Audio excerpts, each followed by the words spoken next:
इस नई गहन चर्चा में स्वागत है। आज हमारे सामने जो विषय है मतलब वो आकार में तो महज कुछ पंक्तियों का ही है, लेकिन अपने अर्थ और प्रभाव में किसी महासागर से कम नहीं है। बिल्कुल। आज के हमारे इस विश्लेषण का केंद्र है श्रीमद् भगवद गीता के दूसरे अध्याय का पहला श्लोक। आज जिस लेख पे हम चर्चा कर रहे हैं उसमें इस श्लोक का जो विस्तार से विवरण दिया गया है वो हमें केवल एक ऐतिहासिक युद्ध भूमि के बीचों बीच नहीं ले जाता, बल्कि मानवीय मनोविज्ञान के सबसे गहरे और जटिल कोनों में झांकने का अवसर देता है।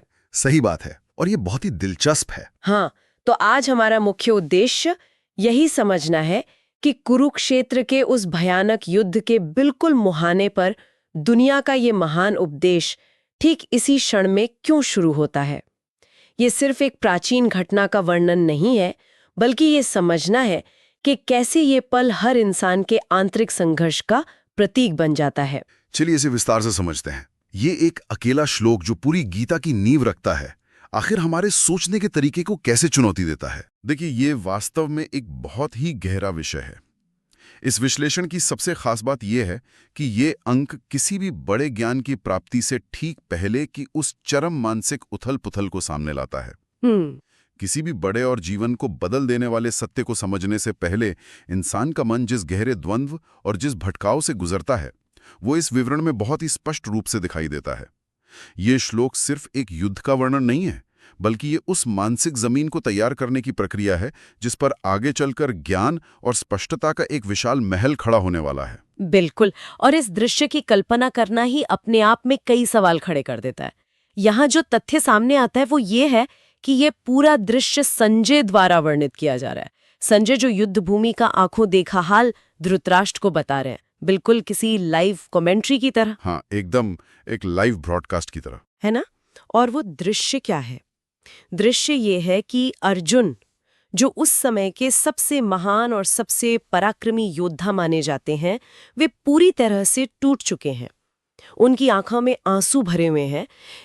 लेख में बताया गया है कि पहले अध्याय में अर्जुन जिस मोह और शोक से भर गए थे, उसी के कारण वे अपने मुख्य काम यानी अपने कर्तव्य से पीछे हट रहे हैं। एक महान योद्धा का रणभूमि के बीचों बीच इस तरह रोना और मोह से भर जाना मतलब एक बहुत ही बड़ा विरोधाभास पैदा करता है। मैं तो यही सोच रही थी कि ऐसा कैसे हो सकता है। बिल्कुल। और यहाँ जो बात सबसे अधिक ध्यान खींचती है वो ये है कि अर्जुन का ये पतन कोई शारीरिक या सैन्य हार नहीं है। सामने वाले दुश्मन ने उन पर कोई प्रहार नहीं किया है। ये पूरी तरह से एक मानसिक और भावनात्मक पतन है। विश्लेषण में एक बड़ी अच्छी पंक्ति है कि वे अपने ही संबंधियों को सामने खड़ा देखकर युद्ध करने की इच्छा खो बैठे थे। ये समझना बहुत जरूरी है कि यहाँ जो हार हो रही है वो हथियारों की कमी या दुश्मन की ताकत के कारण नहीं हो रही है, वो अंदर की हार है। एकदम सही। ये हार इसलिए हो रही है क्योंकि इंसान के अंदर का जो मोह है वो उसके कर्तव्य पर हावी हो गया है। अपनों को सामने देखकर मन में करुणा का आना बहुत स्वाभाविक है, लेकिन जब वही करुणा आपके सबसे बड़े कर्तव्य के रास्ते में दीवार बन जाए तो वो एक गहरा मानसिक संकट बन जाती है। लेकिन यहाँ एक दुविधा भी तो है। अर्जुन एक महान योद्धा है, उनका जीवन ही युद्ध कला और धर्म की रक्षा के इर्द गिर्द बुना गया है। क्या करुणा जैसी एक बेहद सकारात्मक और अच्छी भावना का इस तरह अचानक एक कमजोरी में बदल जाना हमें ये नहीं बताता कि सही और गलत की हमारी परिभाषाएं कितनी जल्दी उलझ सकती हैं? बहुत उलझ सकती हैं। अर्जुन की आंखों में जो आंसू हैं वे किसी कायरता के आंसू नहीं लगते, बल्कि एक ऐसे इंसान के आंसू लगते हैं जिसका पूरा अस्तित्व, उसकी पूरी मान्यताओं का ढांचा ही चरमरा रहा है। बहुत सटीक बात कही। और ये ढांचा कितनी बुरी तरह से चरमरा रहा है, इसका सबसे बड़ा प्रतीक है गांडीव का छूटना। हाँ, यहाँ बात बहुत ही रोचक हो जाती है। बिल्कुल।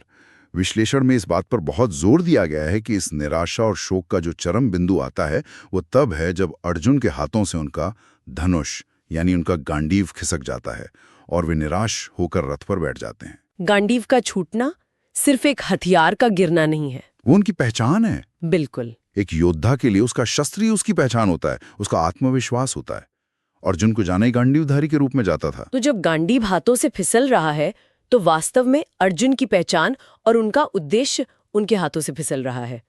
रथ पर बैठ जाना अपने आप में आत्मसमर्पण का सबसे बड़ा दृश्य है।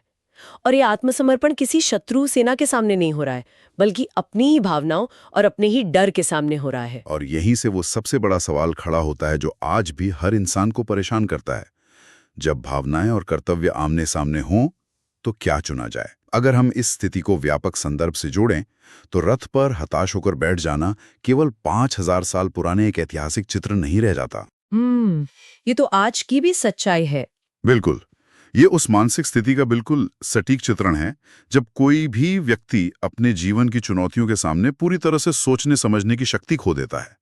जब अर्जुन गांडीव छोड़ते हैं तो वो केवल एक धनुष नहीं छोड़ रहे होते हैं, वो अपनी वो जिम्मेदारी छोड़ रहे होते हैं जिसके लिए वो वहां खड़े हैं।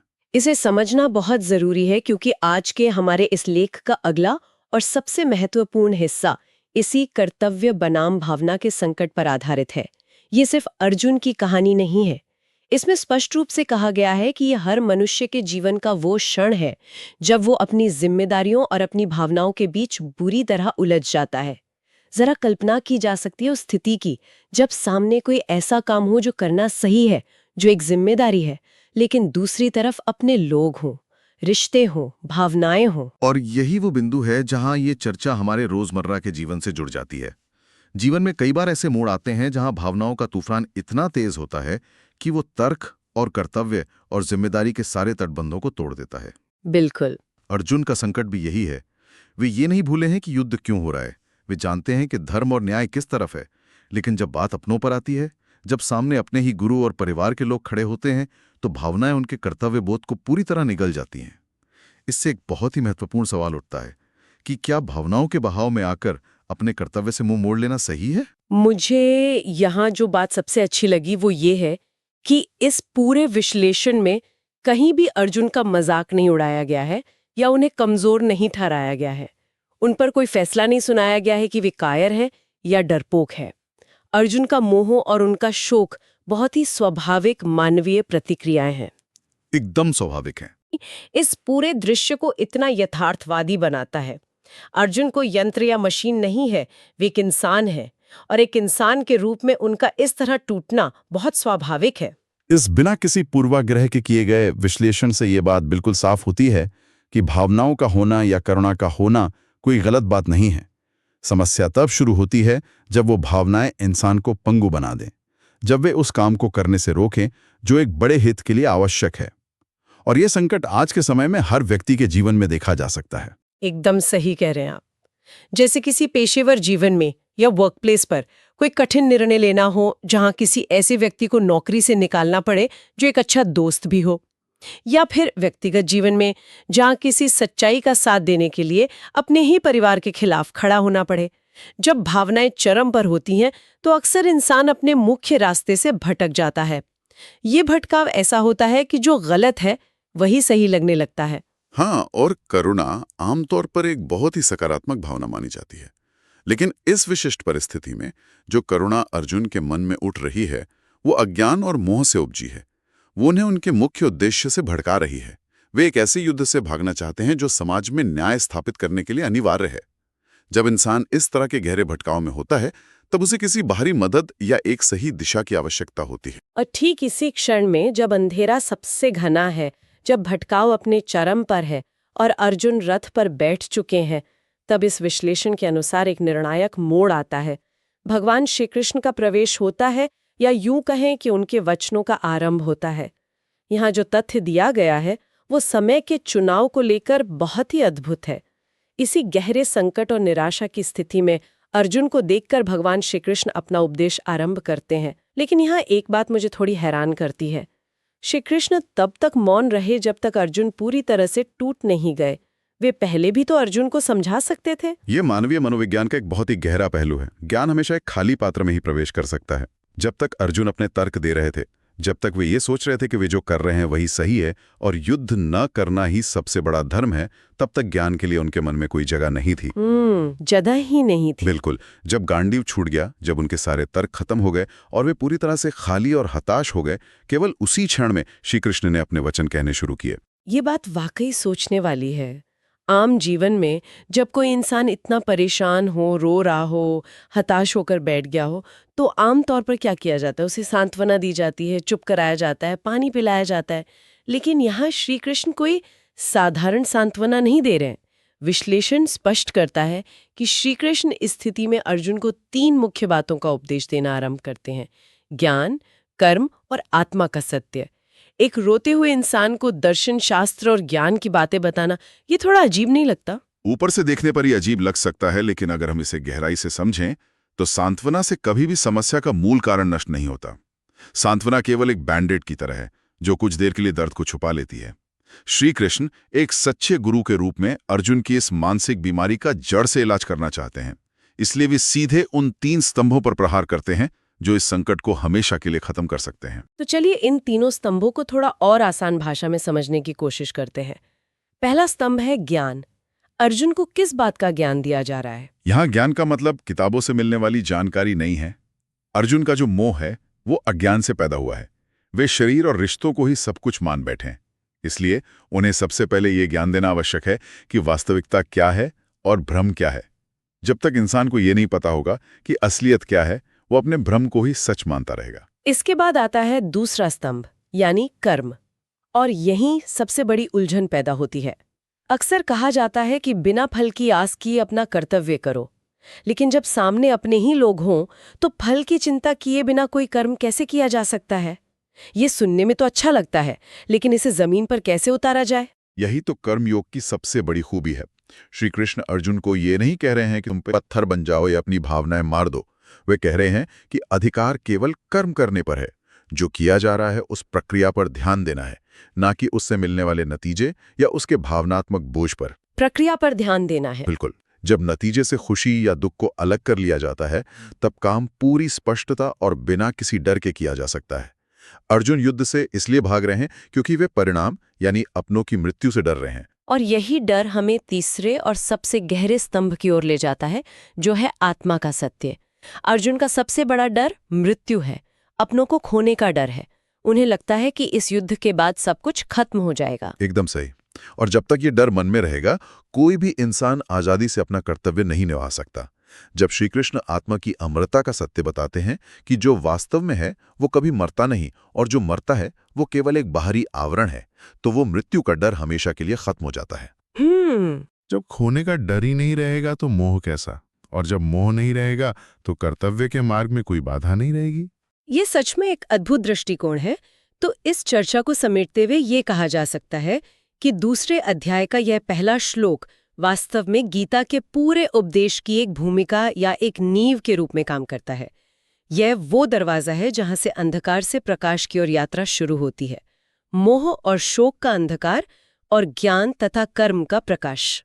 हाँ, और यदि ये श्लोक ना होता, यदि अर्जुन की वो व्याकुलता और वो मानसिक संकट ना होता, तो शायद ये महान उपदेश कभी सामने ही ना आता। ये स्थिति साबित करती है कि हर महान ज्ञान की पृष्ठभूमि में एक गहरा दर्द, एक गहरा प्रश्न और एक बहुत बड़ी उलझन होती है। अर्जुन का ये संकट पूरे मानव समाज के लिए एक तरह से वरदान बन गया, क्योंकि इसी के जवाब में वो स्पष्टता बाहर आई जिसने सदियों तक अनगिनत लोगों का मार्गदर्शन किया है। तो अगर हम आज के इस पूरे विश्लेषण के मुख्य बिंदुओं को एक साथ रखें तो हमने क्या देखा? हमने शुरुआत की संजय द्वारा दिए गए उस आंखों देखे हाल से, जहां उस दौर का सबसे बड़ा योद्धा करुणा और मोह से पूरी तरह व्याकुल है। उनके मानसिक और भावनात्मक पतन को समझा, उस पल को जब गांडीव उनके हाथों से छूट जाता है और वे एक योद्धा की पहचान खो बैठते हैं। फिर हमने इस बात पर विचार किया कि कैसे ये सिर्फ कुरुक्षेत्र के मैदान की बात नहीं है, बल्कि ये रोजमर्रा के जीवन का वो द्वंद्व है जहां क्या सही है और क्या महसूस होता है, ये दोनों बातें आपस में टकराती हैं। और अंत में हमने देखा कि ठीक उसी चरम बिंदु पर ज्ञान, कर्म और सत्य का वो उपदेश शुरू होता है जो इंसान को जड़ से बदल देता है। इस पूरी यात्रा और आज की इस गहन चर्चा के बाद मेरे मन में एक बिल्कुल अलग विचार आ रहा है, जिसे मैं यहाँ सामने रखना चाहूंगा। हमने देखा कि श्री कृष्ण ने अर्जुन को बीच में कभी नहीं रोका। वे तब तक पूरी तरह से चुप रहे जब तक अर्जुन पूरी तरह से टूट नहीं गए, जब तक वे रथ पर बैठ नहीं गए और उनका गांडीव नहीं छूट गया। हाँ, वो पूरी तरह से बिखर चुके थे। बिल्कुल। और इससे बहुत ही गहरा सवाल उठता है, क्या इसका मतलब ये है कि एक सच्चा गुरु, मार्गदर्शक या सच्चा हितैषी वो नहीं है जो गिरने से बचा ले, बल्कि वो है जो पुरानी मान्यताओं और भ्रमों से पूरी तरह गिरने दे? ये बहुत ही सोचने वाली बात है। क्या कभी कभी पूरी तरह से टूटने देना ही सबसे बड़ी मदद करना है? क्योंकि जब तक अज्ञान से भरी पुरानी इमारत पूरी तरह से ढहेगी नहीं, तब तक ज्ञान और सत्य की एक नई और मजबूत नींव कैसे रखी जाएगी? क्या चरम निराशा और पतन ही परम जागृति की पहली सीढ़ी है? यह एक ऐसा विचार है जो भीतर तक झकझोर देता है। अक्सर अपनों को गिरते हुए देखकर तुरंत उन्हें बचाने की कोशिश की जाती है, बिना ये सोचे कि शायद ये गिरना उनके आगे बढ़ने के लिए जरूरी था। क्या वास्तव में टूटना ही नए सिरे से बनने की शुरुआत है? इसी गहरे और विचारोत्तेजक प्रश्न के साथ हम आज की इस गहन चर्चा को यहीं विराम देते हैं। इस विचार को हम यहीं छोड़ते हैं ताकि इस पर मनन किया जा सके। इस सफर में हमारे साथ जुड़ने के लिए बहुत बहुत धन्यवाद। मिलते हैं अगली बार एक और नए विषय और